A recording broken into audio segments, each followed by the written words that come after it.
नाम से भी इसकी बात हुई, उसके बाद 1995 पंजाब के नाम से भी बात हुई, और आज जो है इसको सतलुज के नाम पर जो है G5 पर रिलीज किया गया OTT पर, और वो भी 36 घंटों के अंदर इसको दोबारा बैन कर दिया गया। जो जसवंत सिंह खालड़ा जी की जो शख्सियत है वो बहुत बड़े मानव अधिकारों के रखवाले थे।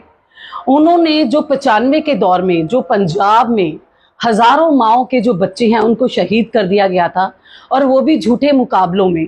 यहाँ की माँ को पता भी नहीं मेरा बच्चा घर से बाहर गया है, और पुलिस मुकाबले में वो बच्चा एक आतंकवादी कहकर उसको मार दिया जाता है, और उसकी जो लाश है उसको लवारिस बताकर शमशान घाट में जला दिया जाता है। ऐसे ही हजारों केस जब जसवंत सिंह खालड़ा जी के सामने आए, जब उन्होंने सारी सर्च की कि भाई अलग अलग शमशान घाट, जैसे कि अमृतसर की बात कर लें तो अमृतसर के 3000 बच्चे ऐसे थे जिनके घर में पता भी नहीं था कि ये बच्चे जो हैं इनको मार दिया गया है, और इनका संस्कार भी इनको यानी कि अग्नि भेंट भी कर दिया गया है, वो भी उन माओं को नहीं पता था। जो ऐसा पंजाब को दर्द दिया जा रहा था तो उस मानव अधिकार के रखवाले से बर्दाश्त नहीं हुआ, जबकि उनका कोई अपना निजी जो स्वार्थ नहीं था, लेकिन वो लोगों के हकों की लड़ाई लड़ना चाहते थे। उन्होंने 25,000 ऐसे लोग जिनको की लवारिस बताकर उनकी लाशों को साड़ दिया गया, जबकि उनके घर वालों को नहीं पता था। उन्होंने बहुत सारे थानों में जाकर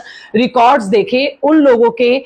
देखा कि जिनके घर वाले हैं, जिनके परिवारों को वो जानते थे, उन बच्चों को भी, उन नौजवानों को भी लवारिस कह के उसको जला दिया गया है, और उनका कोई पता नहीं। तब उन्होंने ये ठानी कि भाई इनकी 25,000 जो अनपहचाने लोग हैं इनकी लड़ाई मैं लड़ूंगा। उन्होंने यहाँ की सरकार, जो उस वक्त मौजूदा सरकार थी कांग्रेस की सरदार, उसके सीएम थे बेअंत सिंह,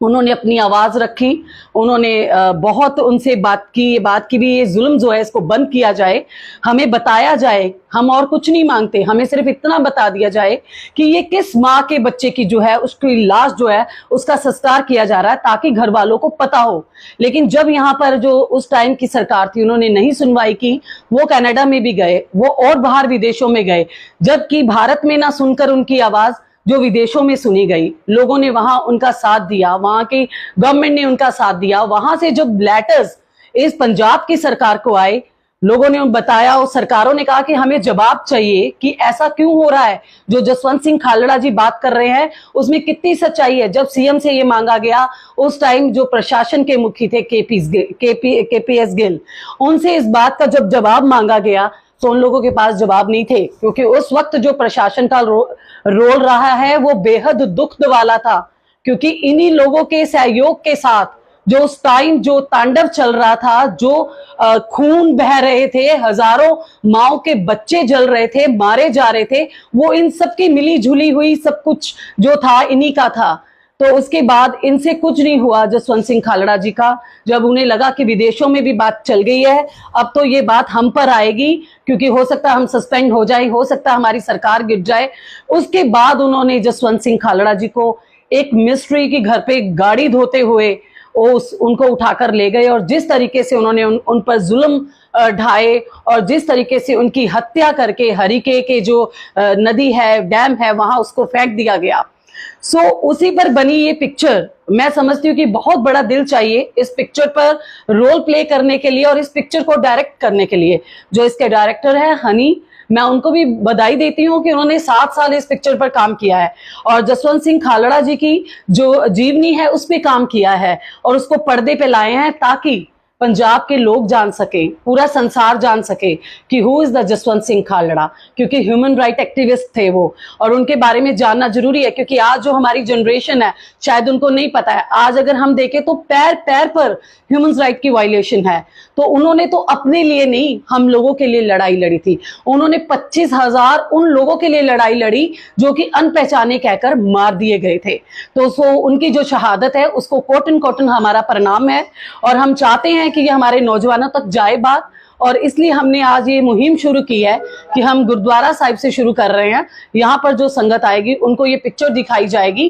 ताकि एक जो मैसेज है लोगों में जाए कि भी जसवंत सिंह खालड़ा जी की जो शहादत थी वो बेकार नहीं जा सकती। उन्होंने जो आवाज उठाई थी आज हर नौजवान में वो जिंदा होनी चाहिए, और जो चिंगारी इन्होंने 36 घंटे में उसको OTT प्लेटफॉर्म से हटाकर लगाई, आज वो आग बन गई है। आज हर नौजवान उसको अपने मोबाइल में सर्च कर रहा है कि जसवंत सिंह खालड़ा कौन थे, उनकी शहादत क्या थी और उन पर क्या जुल्म ढाए गए हैं। देखते हैं पूरे इंडिया में बैन कर दी है मंशा, क्या लगता है? मैं समझती हूँ कि ये बहुत ही शर्म की बात है यहाँ पर कि अगर विदेशों की बात करें, विदेशों में ये पिक्चर चल रही है, ऐसी गल्फ कंट्रीज हैं यहाँ पर कि आज भी राजे जो है शासन कर रहे हैं, वहां पर ये पिक्चर चल रही है। यहाँ पर इंडिया को डेमोक्रेसी माना जाता है, तो आज यहाँ पर डेमोक्रेसी का कत्ल है कि लोगों के सामने सच्चाई नहीं आने दी जा रही। किस बात का डर है और किन लोगों को डर है कि वो हकीकत ना सामने आ जाए कि उस वक्त के सीएम का क्या रोल था या उस वक्त के प्रशासन का क्या रोल था जब पंजाब आग में झुलसा है। प्रदर्शन जारी रहेगा पिक्चर और जगह पे? यहां से हमने आज शुरू किया है, गुरु साहब का आशीर्वाद लिया है कि हमें इतनी हिम्मत दें कि अगर हम ये छोटा सा काम जो है, जो उनकी इतनी बड़ी शहादत थी, लेकिन हमारा एक छोटा सा काम है ताकि हम लोगों तक पहुंचा सकें। तो अब इस गुरुद्वारा साहिब से शुरू किया, हम स्कूल, कॉलेजेस और अलग अलग जगह पर जाकर भी ये लोगों तक आवाज पहुंचाएंगे, क्योंकि हो सकता है हर कोई इस पिक्चर को ना देख पाया हो और या हर किसी तक ये पिक्चर ना पहुंची हो, वहां तक हम पहुंचाएंगे।